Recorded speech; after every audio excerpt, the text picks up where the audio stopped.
Near you, on a military base, someone is training to save your life with a substance the Pentagon knew for decades might poison the water beneath their boots. Not an enemy.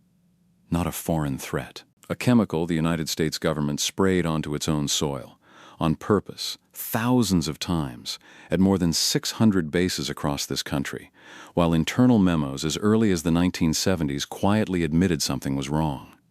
The people who wore the uniform were never told. The families who lived next door were never told. So tonight I want to ask you something before we even get started. If the institution built to protect this country poisoned its own soil for 50 years and called it necessary, what does that tell you about what necessary actually means?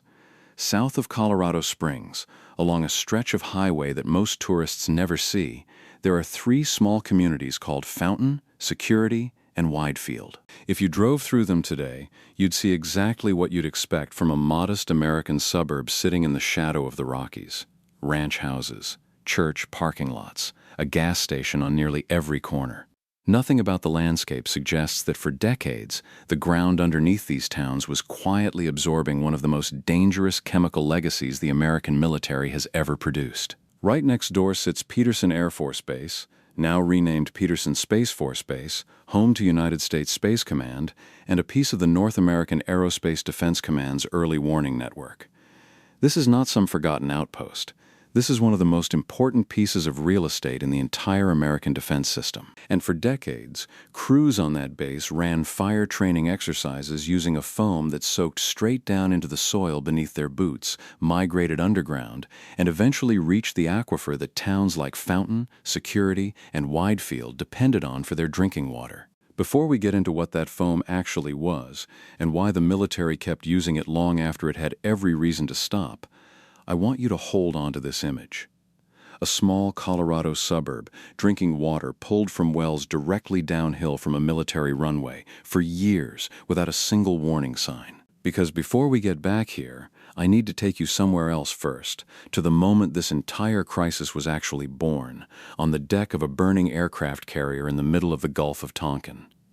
It was July of 1967, and the USS Forrestal was stationed off the coast of North Vietnam, conducting combat operations during one of the most volatile stretches of the war. A stray electrical charge triggered the accidental launch of a rocket from one aircraft on the flight deck.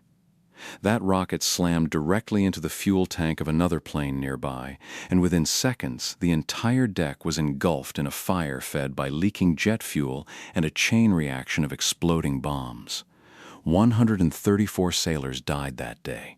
161 more were injured. It remains the worst disaster the United States Navy had experienced since the Second World War, and it happened not in some distant training accident, but in the middle of an active combat deployment, in front of the entire crew.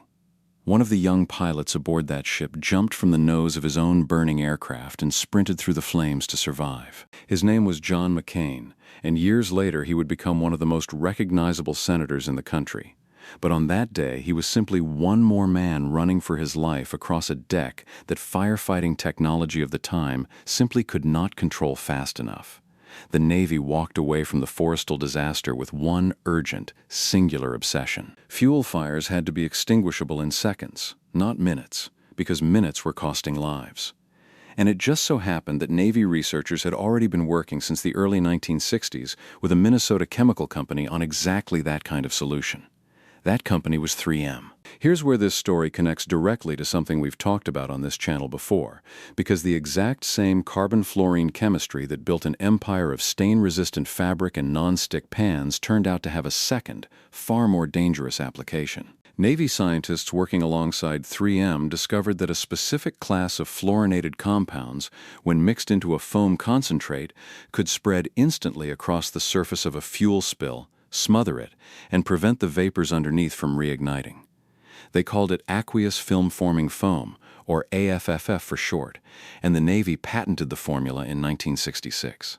After the Forrestal disaster, adoption wasn't just encouraged, it became mandatory. By the late 1960s, every single Navy vessel was required to carry it on board, and within a few years it had spread across every branch of the American military.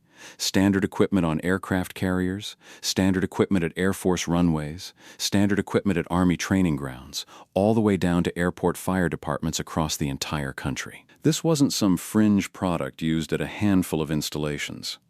Nearly 75% of all firefighting foam sold in the United States, at the peak of its use, went straight into military hands.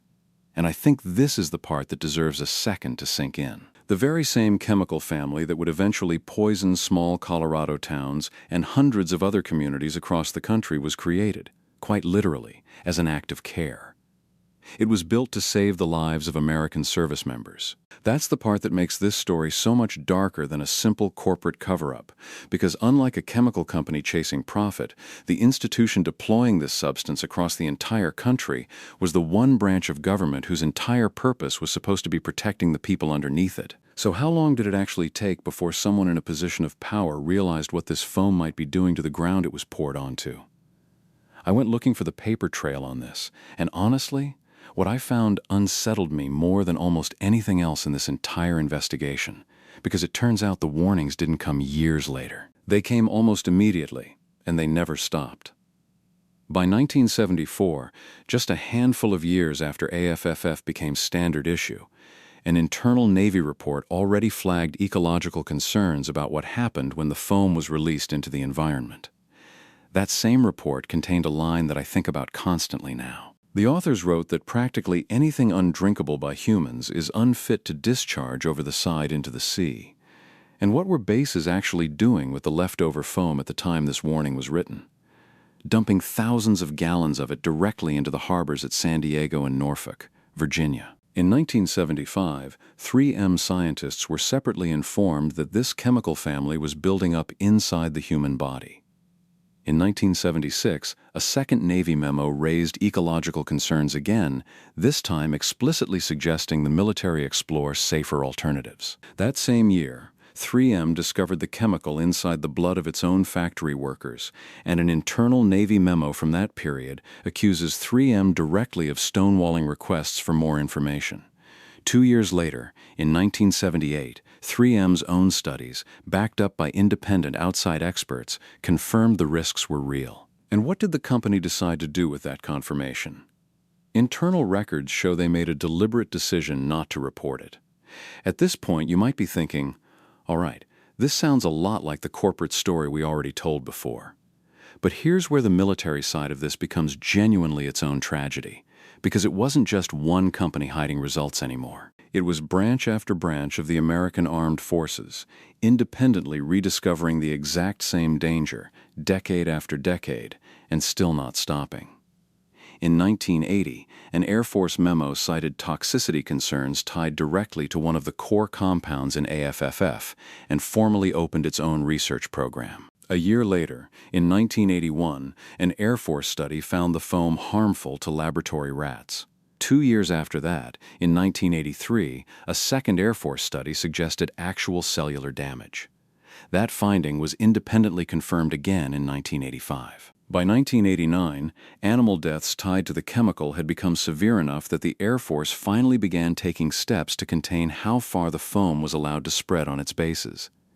In 1991, the Army Corps of Engineers formally classified AFFF as a hazardous substance and told at least one base to stop using it entirely. By 1996, a Navy study explicitly highlighted both the toxicity and the extreme persistence of the chemical, the exact quality that earns it the nickname we all know today, forever chemical. A year after that, in 1997, the Army instructed its own soldiers to start treating AFFF as hazardous waste whenever they handled it, while at the very same time, the Navy quietly began exploring possible alternatives.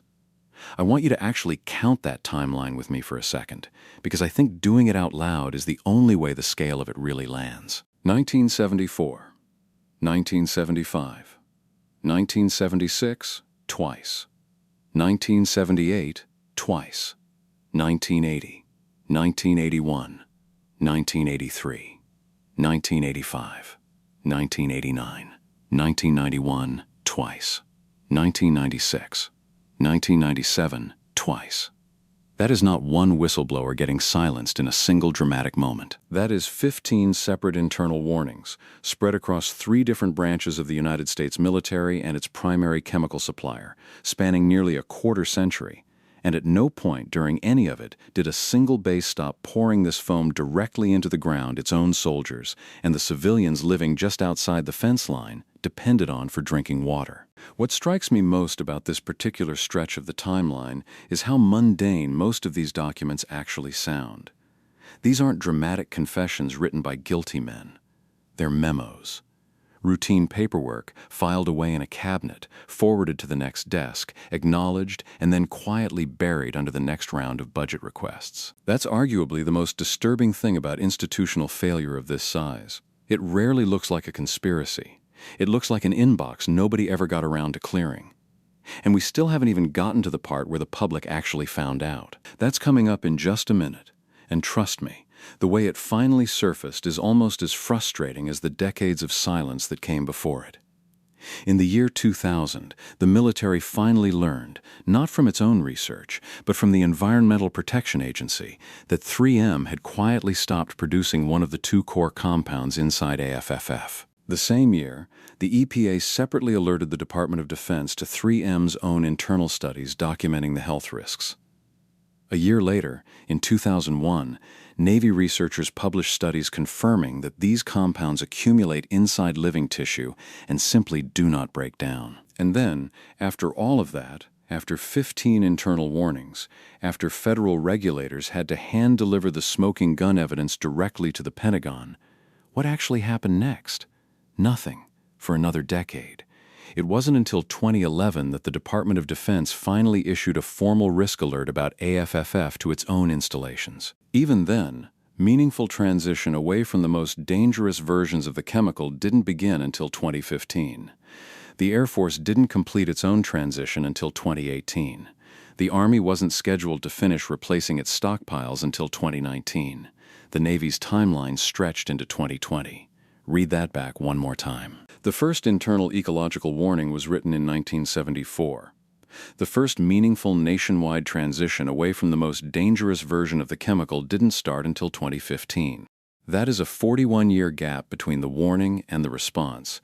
And if you're doing the math and thinking that sounds almost too long to be real, I understand completely, because I had the exact same reaction the first time I laid this timeline out in full. So let's go back to Colorado now, because this is where all of that institutional delay stopped being an abstract timeline on a page and started showing up in actual people's bodies. Fire crews at Peterson had been using AFFF in training exercises since at least the 1970s, and base leadership later admitted to disposing of foam-contaminated wastewater by pouring it directly into the sewer system serving Colorado Springs. For decades, the chemical steadily worked its way down through the soil and into the wide-field aquifer below, the exact water source that towns like Fountain, Security, and Widefield relied on for their taps, their showers, their kids' bathwater. The first confirmed detection in municipal wells down gradient of the base came in 2013. It took until 2016 for the scale of the problem to become public knowledge, when testing revealed levels in some wells that were more than 18 times higher than the federal safety guidance of the era, and every single one of the 32 municipal wells operated by the Security Water and Sanitation District came back contaminated above that same safety threshold. Later testing in one of these communities found levels of a single PFAS compound at 235 times higher than the newer, far stricter federal limit introduced years afterward.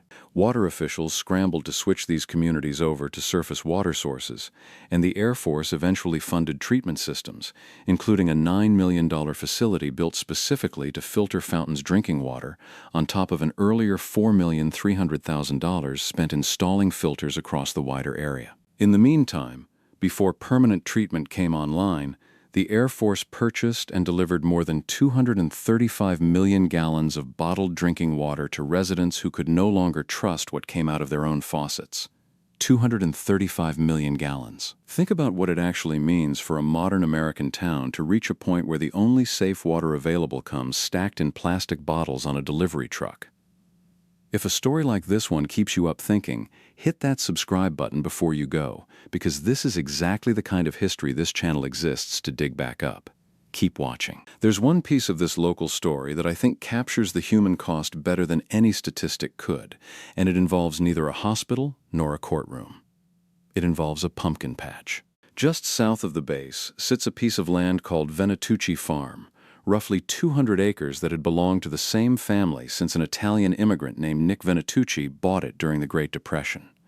Venatucci became a local legend, known across the region simply as the Pumpkin Man, and starting in the 1950s, he began a tradition that ran for more than 65 years. Every October, thousands of local school children would visit his farm and walk away with a free pumpkin. No purchase necessary, just a gift from a farmer who wanted kids in the community to have something to look forward to every fall. Over the life of that tradition, the farm gave away more than 1 million pumpkins. In 2004, after Venatucci passed away, a local philanthropic foundation took over the land specifically to keep that tradition alive. And then, in 2016, the same year Fountain & Security's drinking water made headlines, the foundation received a letter from Peterson Air Force Base. Testing had found forever chemicals not just in the groundwater beneath the farm, but inside the crops themselves, the vegetables, the herbs sold at local farmers' markets, and eventually, chillingly, inside the eggs laid by the farm's own chickens. State and county health officials ordered the farm to stop growing anything edible immediately. The Security Water and Sanitation District, which had been leasing wells on the property, suspended its agreement, cutting off $265,000 a year in revenue the farm depended on to keep its small staff employed. Within months, the longtime farm managers who had run the property for more than a decade lost their jobs. The annual pumpkin giveaway, the tradition that had defined this land for more than 60 years, simply stopped.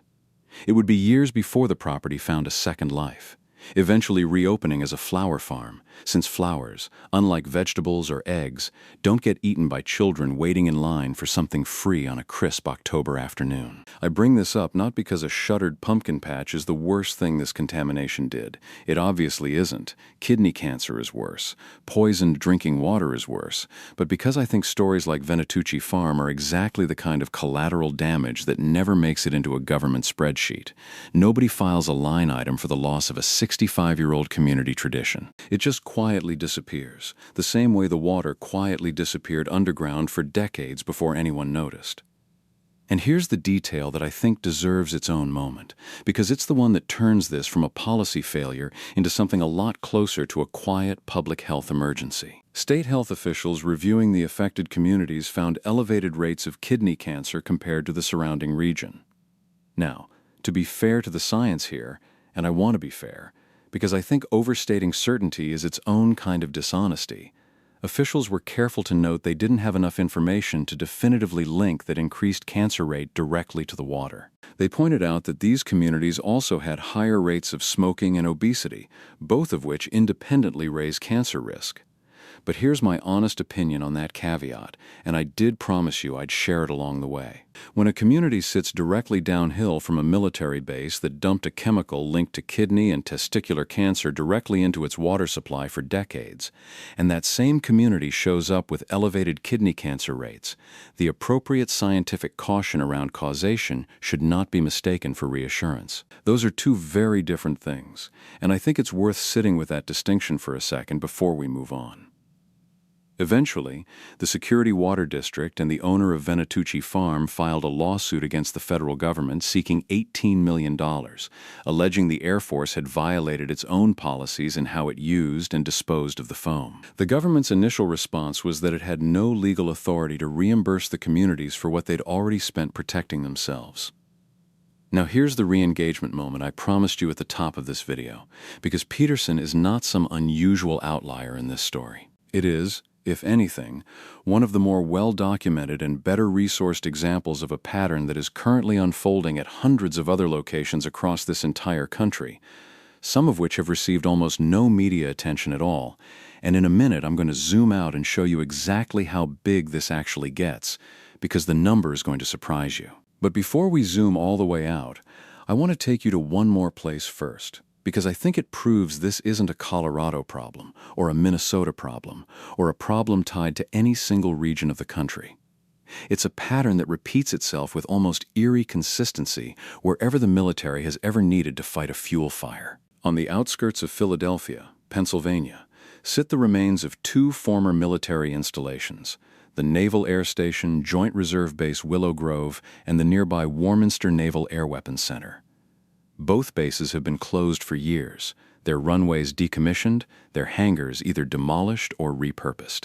But just like Wurtsmith Air Force Base up in Michigan, closure never actually ended the contamination underneath them. For decades, both of these Pennsylvania installations used AFFF in training and emergency response, and the groundwater beneath surrounding neighborhoods, ordinary suburban streets with names like any other American suburb, has tested positive for the same compounds found in Colorado. Families in these communities have been diagnosed with kidney cancer. Others with testicular cancer, the exact same illnesses researchers keep circling back to whenever this chemical family comes up. And unlike Peterson, where the contamination sparked local headlines and a state health investigation, many of the families near Willow Grove and Warminster only learned what had happened to their water decades after they'd already been drinking it, through class action attorneys reaching out door to door, rather than through any proactive warning from the installations responsible. That pattern, a closed base, a quiet neighborhood, a diagnosis that arrives years later with no obvious explanation, is exactly why the legal system eventually had to step in on a scale far beyond what any single town could manage on its own. Back in 2018, as lawsuits against 3M and other chemical manufacturers started piling up in courts across the country, federal judges made a decision to consolidate nearly all of them into a single massive proceeding, centralized in a federal court in South Carolina. What started as a handful of cases has since grown into one of the largest pieces of litigation in American legal history, now encompassing tens of thousands of individual claims filed by firefighters who spent entire careers handling this foam with their bare hands, by military veterans who trained with it on runways just like Peterson's, and by ordinary residents whose only exposure was the water, coming out of their own kitchen tap. And I think the firefighters in that case deserve a moment of their own, because in some ways their exposure was even more direct than anyone living downstream from a base.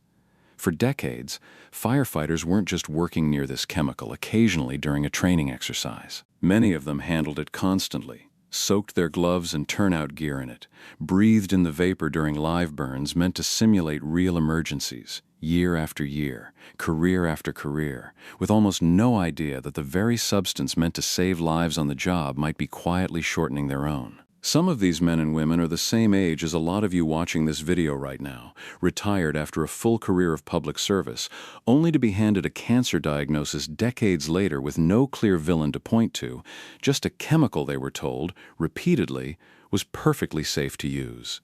And this isn't just something lawyers argue about in a courtroom anymore. It's now something the military measures directly, in blood, and the results are exactly what you'd expect after everything we've just walked through.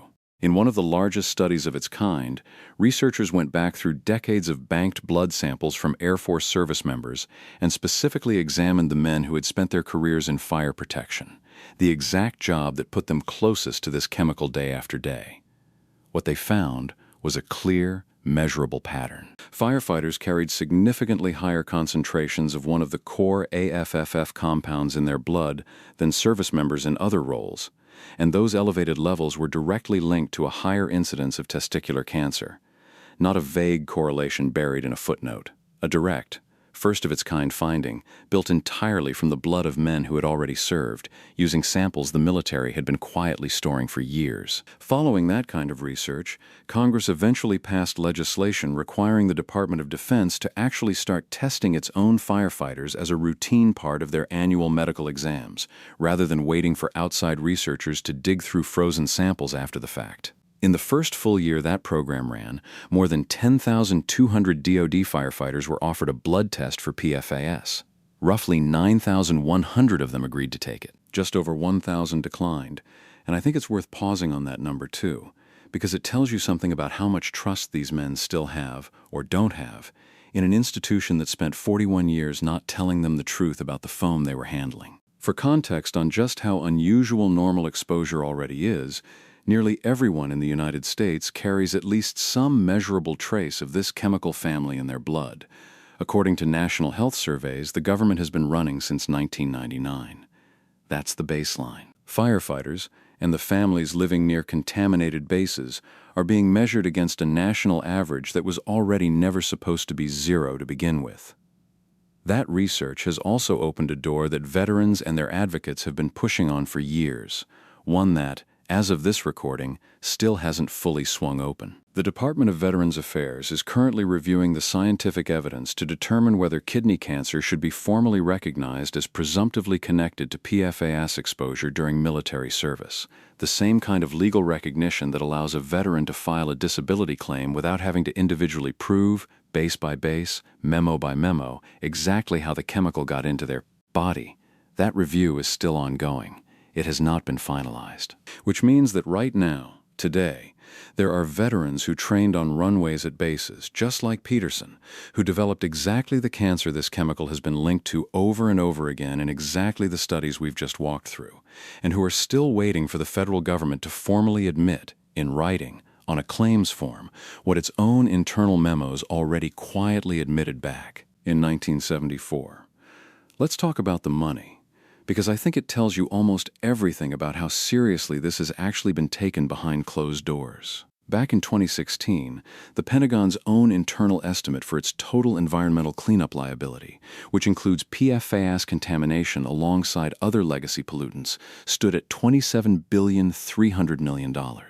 By 2022, according to a letter signed by 52 members of Congress, that number had climbed to $38.7 billion.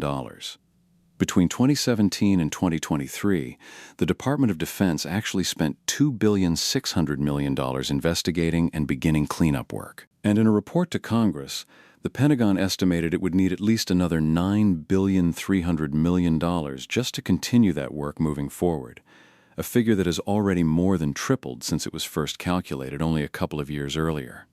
Now compare that to what Congress has actually been willing to hand over year after year. For fiscal year 2023, the Pentagon requested $1.4 billion for cleanup efforts, and Congress, to its credit, pushed that number up to $2.2 billion. But the very next year, the Pentagon's own request dropped by $700 million, even as the scope of confirmed contamination kept expanding. Advocacy groups tracking this funding gap have been blunt about what it means in practical terms. At the current pace of investment, some of these sites are not projected to be fully remediated for more than half a century. Half a century. That means there are children being born into families near contaminated bases right now who will be well into their own retirement before some of this groundwater is considered clean again, assuming the funding even holds steady that entire time, which, based on everything we've just walked through, feels like a fairly generous assumption to make. If you've made it this far, I think you already understand why this channel keeps coming back to stories like this one, the places where the damage isn't visible from the surface, where the danger doesn't announce itself with a collapsed building or a dramatic headline. It just sits quietly underground for half a century while regular families keep drinking the water without a second thought. If that's the kind of history you want more of, sticking around and subscribing means you won't miss the next one, because there are a lot more of these stories still to tell. Here's the part of this story that I think is genuinely the most uncomfortable, and it's the open question I want to leave you with before we wrap this one up. Even after everything you've just heard, the dead lab animals, the internal memos, the 41-year gap between warning and action, the 600 bases with confirmed PFAS in their drinking water, the tens of billions of dollars in projected cleanup costs, the thousands of firefighters and veterans now waiting their turn in a South Carolina courtroom, and the ones still waiting for the Department of Veterans Affairs to simply put a signature on a form. The military still has not fully abandoned this chemical family.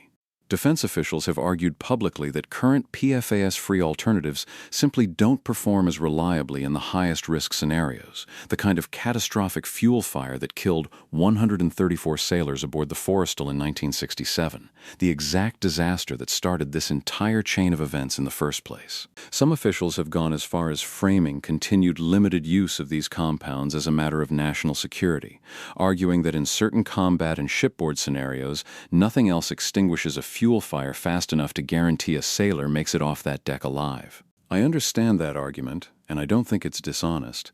I just think it sidesteps the actual question that towns like Fountain, Security, and Widefield have been asking for the better part of a decade now. Nobody is arguing the Navy should have let more sailors burn in 1967. The argument is about everything that happened after that. The 15 ignored warnings, the 4 decades of continued dumping into soil and sewers long after the danger was documented in writing, the pumpkin patch that had to shut its gates because chickens were laying contaminated eggs, and the firefighter sitting in a doctor's office today, still waiting to find out if the government he served will ever formally admit what its own paperwork already knew about him before he was even born. Necessity explains why this chemical was invented. It does not explain why it kept getting poured into the ground for another 40 years after the first internal memo said it shouldn't be. So here's the question I'll leave you with, because I don't think it has a clean answer, and I'm genuinely curious where you land on it. If a chemical is dangerous enough to poison groundwater for half a century, but the alternative might mean losing sailors in the exact kind of fire that started this entire crisis nearly 60 years ago, is there actually a version of this story with a clean ending? Or is the country just choosing which decades-long problem it's willing to live with? If you enjoyed this, you're going to love what's next. Tap the video on your screen and I'll see you there.